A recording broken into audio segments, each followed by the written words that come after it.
Hello dear friends. आपण class 6 chapter number 5 बघतोय, disaster management. इथे तर डिझास्टर मॅनेजमेंटमध्ये आपण फर्स्ट बघितले नॅचरल डिझास्टर मागच्या लेक्चरला. तर आता पुढे बघणार आपण मॅनमेड डिझास्टर. मॅनमेड डिझास्टरमध्ये जर आपण बघितलं, some disaster occurs due to the human errors or negligence or the excessive use of the modern technology are called as the manmade disaster. की बघा, माणसाच्या चुकांमुळे किंवा दुर्लक्ष केल्यामुळे किंवा टेक्नॉलॉजीचा अधिक वापर केल्यामुळे काय होत असतं, इथे जे डिझास्टर येत असतं त्याला म्हणायचं मानवनिर्मित संकट. जसं ॲक्सिडेंट असेल, अपघात कुठला पण ट्रेनचा असेल, प्लेनचा असेल, वाहनाचा असेल, किंवा आपण पण बघता बघता इकडे तिकडे बघत होतो, चालता चालता पडून गेलो, हातपाय मोडला, हे सुद्धा एक डिझास्टरचंच एक्झाम्पल असणार आहे. वॉर असेल, दोन देशांमधलं भांडण असेल किंवा सायबर क्राईम असतील, तर हे सगळे काय बरं डिझास्टरच असणार आहेत. ओके, चला बघूया मग सुरुवातीला first accident. Sometimes while driving a vehicle or working in a factory, sudden accident occurs due to the human error or negligence. Incidents such as a chemical leakage in the factories, major road accident, and electric mishap happen because of the carelessness and mistake. These major disasters have a fatal impact on the human, animals, and the environment. बघा, कधी कधी आपल्या चुकांमुळे, जसं आपण एक मागच्या याच्यामध्ये ट्रेनचं एक्झाम्पल घेतो, ट्रेनचा ऍक्सिडेंट, सिग्नल चुकीचा दिला गेल्यामुळे मात्र तेवढा मोठा ऍक्सिडेंट झाला. कधी कधी आपण बघतो ट्रकचा ब्रेक फेल होत असतो किंवा वेळोवेळी मेंटेनन्स न केल्यामुळे मात्र वाहनाचे अपघात घडत असतात. कधी कधी आपण बघूनही दुर्लक्ष करून घेतो आणि कधी कधी मात्र एक्सेसिव्ह जी काही टेक्नॉलॉजी असेल हिचा वापर अधिक केल्यामुळे जे काही मिसहॅप होत असतात, जे काही मेजर डिझास्टर होत असतात, त्याचा इम्पॅक्ट ह्युमन, ॲनिमल्स आणि एन्व्हायरमेंटवरती होणार आहे. Workers can be injure or lose their lives due to the machinery, chemicals, electric current working at a high or other dangerous factory in factories. These are known as a industrial accident. चला, industrial ॲक्सिडेंटमध्ये आपण बघितलं तर एखाद्या मशिनरीमध्ये एखाद्या व्यक्तीचा पडून किंवा हात वगैरे गेल्यानंतर किंवा काही कुठला बॉडीचा पार्ट अडकल्यानंतर तर तिथे ओढला जातो. काही कारणास्तव केमिकल्स असतील तर ते अंगावरती उडतात. कधी कधी हाईट असेल, हाईटवरती काम करता करता काही ॲक्सिडेंट घडत असतात आणि ज्यामुळे तिथे कामगाराचा मृत्यू होत असतो, बरोबर. आणि असे जे काही फॅक्टर्स आहेत तर त्याच्या मागे कारण असणार आहे काय, ह्युमन इरर किंवा निग्लिजन्स, काहीतरी दुर्लक्ष कोणाचं झालंच असेल. एक तर सेफ्टी जी दिली असेल ती आपण फॉलो केली नसेल, किंवा मग कधी कधी जे काही मशिनरीज असतील त्याच्यामध्ये काही फॉल्ट राहून गेला असेल, किंवा त्याला चालवणारा त्याचं ट्रेनिंग झालेलं नसेल. अशा काही गोष्टी असतात आणि यामुळे हे काय होत असतात बरं, इंडस्ट्रियल ॲक्सिडेंट हे होत असतात. कॉजेस ऑफ इंडस्ट्रियल ॲक्सिडेंट बघा, डिसग्रेटिंग सेफ्टी रेग्युलेशन अँड रिकेलनेस. बघा, आपण जे काही सेफ्टीशी रिलेटेड आपण असू द्या जे नियम केले गेले होते तर तर त्यांच्याकडे मात्र दुर्लक्ष केल्या गेल्यामुळे आपण तिकडे सरळ काय केलं, दुर्लक्षच केलं, किंवा आपण ते बघितलंच नाही, ते पाळलेच नाही. ओके, नंतर बघा, फॉल्ट और इम्प्रॉपर मशिनरी, मशिनरीमध्ये असलेला फॉल्ट किंवा इम्प्रॉपर ज्या मशिनरीज असतील त्यामुळे, लॅक ऑफ प्रॉपर ट्रेनिंग नसल्यामुळे, incorrect handling of the chemical or flammable substance कसे हँडल करायचे याची माहिती नसल्यामुळे, fatigue due to the continuous work, नेहमी काम करून करून मात्र जे काही थकवा येत असतो आपल्याला त्यामुळे सुद्धा मात्र असे ॲक्सिडेंट होऊ शकतात, तासन तास ड्युटी केल्यामुळे. Measure to avoids industrial accident, use of proper safety equipment. आपण प्रॉपर सेफ्टी इक्विपमेंट यूज केले पाहिजे. Provide safety training to the workers, वर्करांना ही सेफ्टीची ट्रेनिंग दिली गेली पाहिजे. Perform regular maintenance of the machineries and equipment, machinery आणि इक्विपमेंटचे काय केले गेले पाहिजे, मेंटेनन्स ठेवलं पाहिजे. Ensure proper storage and the handling of the chemicals, की जे काही केमिकल्स आहेत त्यांना प्रॉपरली स्टोअर केलं पाहिजे आणि ते मध्ये आपण इन्शुअर म्हणजे चेक पण केलं पाहिजे आणि हँडल सुद्धा ते आपल्याला व्यवस्थित करता आले पाहिजे. Maintain a proper work schedule, जे काही वर्क शेड्यूल आहे, किती तासाची ड्युटी असेल, ड्युटीवर कोण असेल, त्यानंतर कोण येणार आहे, या सगळ्या काही गोष्टी बघितल्या गेल्या पाहिजे. चला, सेकंड वन आपण बघणार आहोत वॉर. वॉर म्हटलं तर युद्ध. Everything is a fares in love and war. सीमावाद असेल, त्यानंतर काही जसं म्हणूया आपण पेट्रोलियम पदार्थ असतील त्यांच्याशी रिलेटेड काही वाद असेल, व्यापार असेल, असे भरपूर काही कारण आहेत ज्यामुळे काय होत असतात बरं, युद्ध हे होत असतात. बघूया, wars occurs due to the conflict between the two or more countries.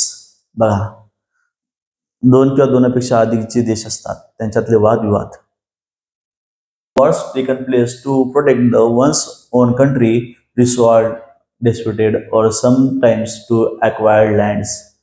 कधी कधी आपल्या देशाच्या सुरक्षेसाठी म्हणा किंवा आपण असं म्हणूया की आपल्या जे काही आपल्या देशाची जी काही बाउंड्री असेल तर त्याच्या सुरक्षेसाठी म्हणा किंवा आपल्या देशाचं एक रेप्युटेशनसाठी म्हणा की काय केलं असायचं की वार युद्ध हे घडत असतात. The consequences of the war are more severe than the natural disaster. During the war time, many calamities occurs. First one is a building collapse due to the bomb blast. चला आता आपल्याला दिले कॅलॅमिटीज काय काय असतात बरं war टाइमच्या वेळेस बघूया की बिल्डिंग्स कोलॅप्स होणं. नेक्स्ट वन मॅसिव्ह फायर, मोठी आग लागण्याची शक्यता असतात bomb ब्लास्टमुळे. Contamination of water bodies, जे काही पिण्यायोग्य पाणी असतं तर ते सुद्धा त्याच्यामध्ये केमिकल्स वगैरे मिक्स झाल्यामुळे किंवा केमिकल वेपनचा वापर केल्यामुळे कॉन्टॅमिनेशन हे होत असतं. At such a times it become a difficult to receive a treatment and medical help. तर अशा वेळेस मात्र तिथल्या लोकांना ट्रीटमेंट किंवा फूड वगैरे किंवा मेडिकल हेल्प देणं फार अवघड होऊन जात असतं किंवा त्यांना इवन दो एक वेळचं जेवण किंवा पाणी मिळेल याची शाश्वती नसते. Effects, war causes many death and the destruction of the property. बघा, वॉरमध्ये मात्र खूप मोठ्या प्रमाणात काय होत असते, मोठ्या प्रमाणात लोकांचे किंवा तिथल्या जे काही व्यक्ती असतील, नागरिक असतील त्या देशाचे, त्यांचे डेथ होत असते आणि प्रॉपर्टीचं दर किती नुकसान होईल याची दर शाश्वत. Thousands of people are force to migrate. लाखो लोकांना मात्र त्यांचा देश सोडून दुसरीकडे जावं लागतं. Farming difficult. अशा वेळेस जी काही शेती असेल ती करणं अवघड होऊन जातं. Pollution increase due to the use of the weapons like poisonous gases and the chemical. आता बरेच नवीन नवीन वेपन निघालेत, केमिकल वेपन्स निघालेत, ज्यामध्ये आजूबाजूच्या एरियामध्ये खूप असा पॉयझनस गॅस वगैरे पसरल्यामुळे पोल्युशन वगैरे खूप वाढतं आणि त्याचा इफेक्ट हा लॉंग लाईफ असतो. Fear and mental state are create among the people. लोकांमध्ये एक भीतीचं वातावरण आणि असुरक्षतेची भावना त्याच्यामध्ये तयार होत असते आणि ज्यामुळे मेंटल स्ट्रेस हा वाढत जात असतो. जसं एक्झाम्पल जर तुम्ही बघितले ते काही स्मॉल चिल्ड्रन्स आहेत तर ते ऑब्झर्व करतायत, त्यांच्या डोळ्यासमोर सर्व काही जळताना खाक होताना दिसते. एक लहान जे काही बेबी तर ते टॉय घेऊन बसलेले, त्याचे पॅरेंट्स कुठे असतील काय असतील ते त्यांची वाट पाहत बसला असेल, कदाचित त्याचे पॅरेंट्स त्याच्यामध्ये काय झाले असतील, डेड झाले असतील. आणि नंतर एक बॉय आहे की त्याचं उद्याचं स्वप्न भविष्य तो त्याच्या डोळ्याने जळताना बघतोय. म्हणजेच युद्धात किती नुकसान होईल काय होईल हे सांगता येत नाही. Cyber crimes. Cyber crimes are the crimes committed using the computers, the internet, mobile phones, or a digital device. These include the theft of personal information, financial fraud, harassment, threats, spreading the obscene content, and hacking. बघा जरा cyber crime मध्ये आपण जर बघितलं तर आपल्याला बऱ्याचशा गोष्टी बघायला भेटतील. काय काय की कम्प्युटरला किंवा कम्प्युटरशी रिलेटेड जी काही टेक्नॉलॉजी असेल तर अशा वेळेस इंटरनेटचा वापर करून ओके जे काही मोबाईल फोन्स असतील किंवा जे डिजिटल डिव्हाइस असतील तर त्यांच्यावरती पर्सनल इन्फॉर्मेशन ही काय करणं, हॅक करणं, काहीतरी फायनान्शियल फ्रॉड करणं, OTP वगैरे असेल किंवा बँकिंग अकाउंटमधले पैसे काढणे असतील, हरेसमेंट, एखाद्याला त्रास देणं असेल, या सगळ्या काही गोष्टी मात्र कुठे होणार आहेत, सायबर क्राईम मध्ये होणार आहेत.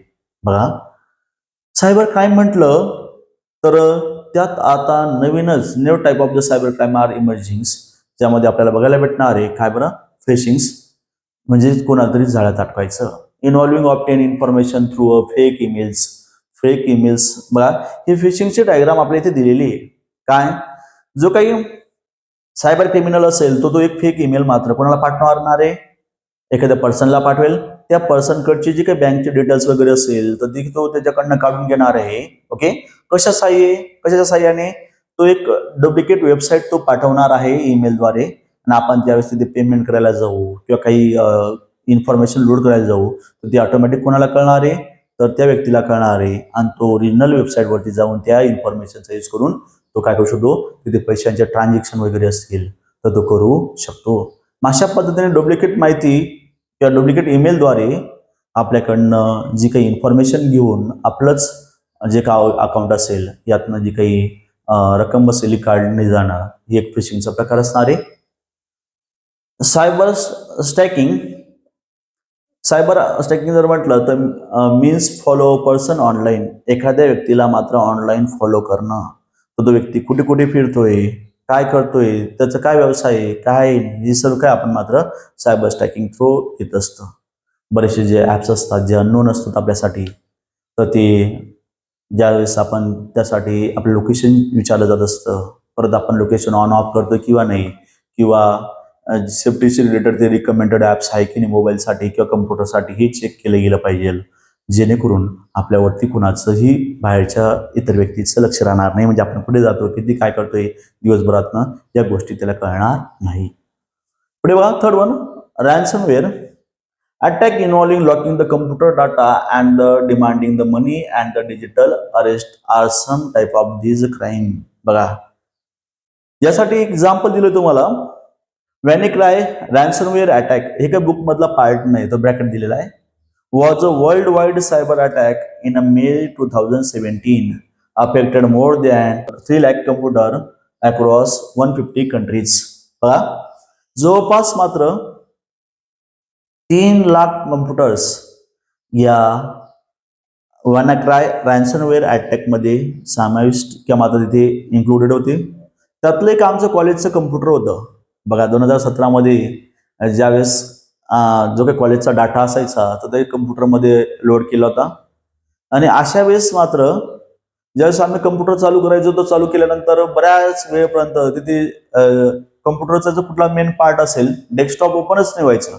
तर कम्प्युटर चालता मात्र एक मेसेज यायचा की तुमचा जो डाटा आहे हा करप्ट केला जाईल, डिलीट केला जाईल आणि तुम्ही काय डिजिटल करन्सी बिटकॉईनमध्ये तुम्हाला पेमेंट करावं लागेल.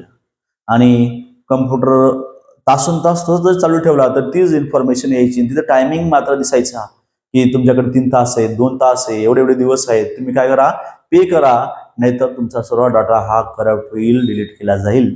कळतं का बरं? अशा पद्धतीने जो काही डाटा होता हा त्याच कम्प्युटरमध्ये बऱ्याच दिवस अटकून राहिला होता. बरेचसे कामं थांबली होती आणि त्यानंतर काही दिवसानंतर मात्र हा जो काही अटॅक करणारे होते तर त्यांना सापडवलं आणि हा जो काही बऱ्याच दिवसापर्यंत चाललेला जो खेळ होता कम्प्युटर लॉकिंगचा, तर हा सुधरवण्यात आला. In India, there are Information Communication Technology Act. Under this law, action is taken against the cyber crimes. For safety, it is essential for everyone to protect their personal information, use secure password and avoid clicking on unknown links. बघा की IT information technology आपल्या इंडियाचं एक particular cyber crimes related मात्र branch असणार आहे.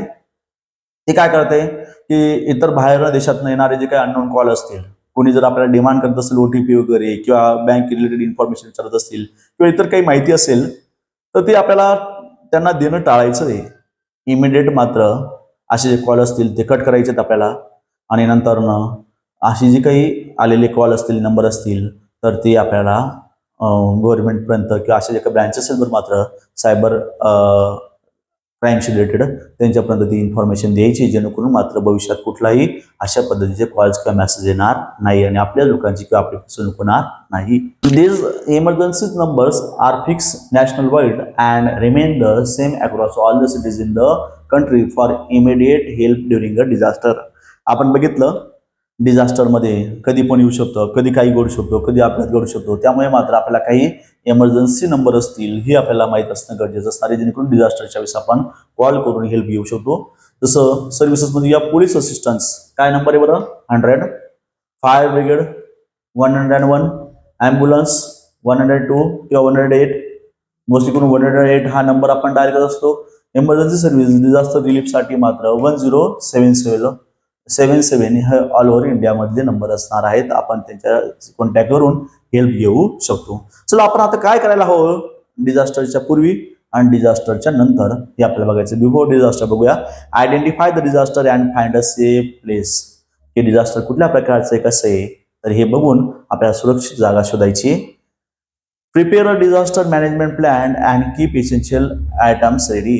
आपल्याकडे तो प्लॅन असला पाहिजे की तिथे जे काही डिझास्टर येत असतं नेहमी तर तिथे कसे आपण सुरक्षित राहणार आहोत. Practice the disaster management plan, त्याची प्रॅक्टिस तयारी पण केली गेली पाहिजे. आपण बऱ्याचदा बघतो बघा की बस स्टँड असतील किंवा रेल्वे स्टेशन असतील किंवा शाळेमध्ये सुद्धा मॉक ड्रिल केली जात असते. मॉक ड्रिल काय, बरं फायर ब्रिगेडवाले येतात आपल्याकडे, मग मॉक ड्रिल करत असतात. तर ते कशासाठी, ते एक प्रात्यक्षिक असतं.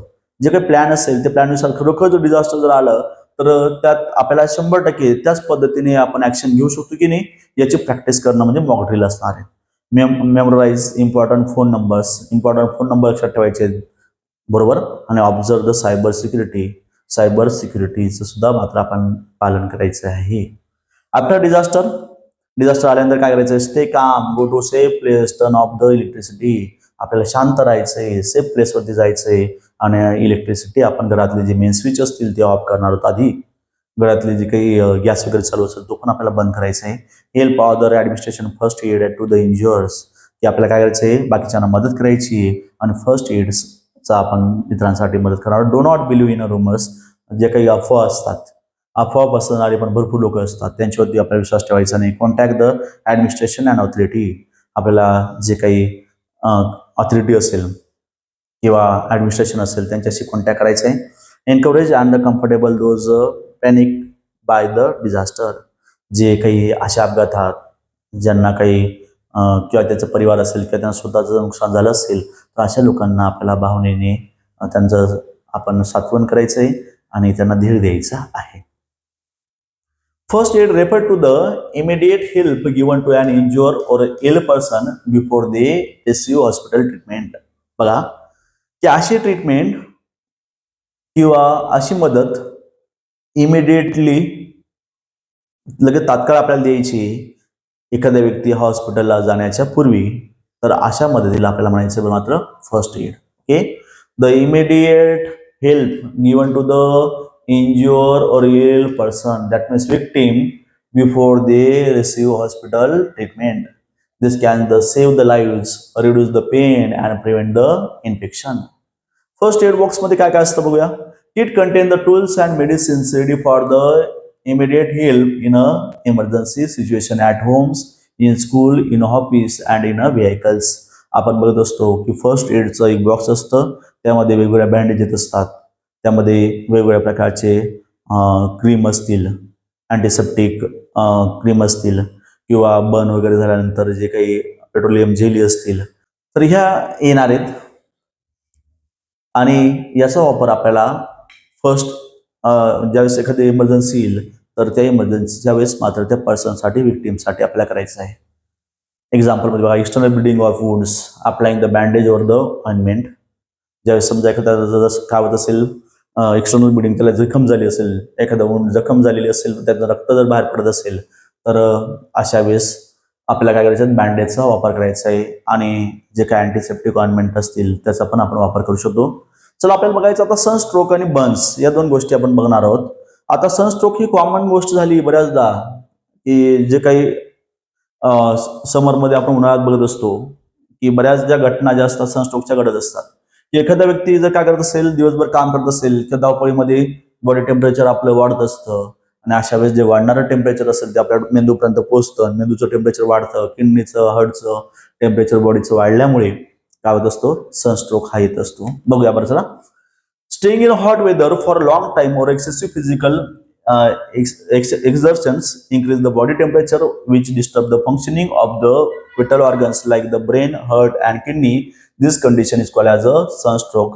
Someone suffer from the sunstroke, make them sit in the shade, seek medical help as soon as possible.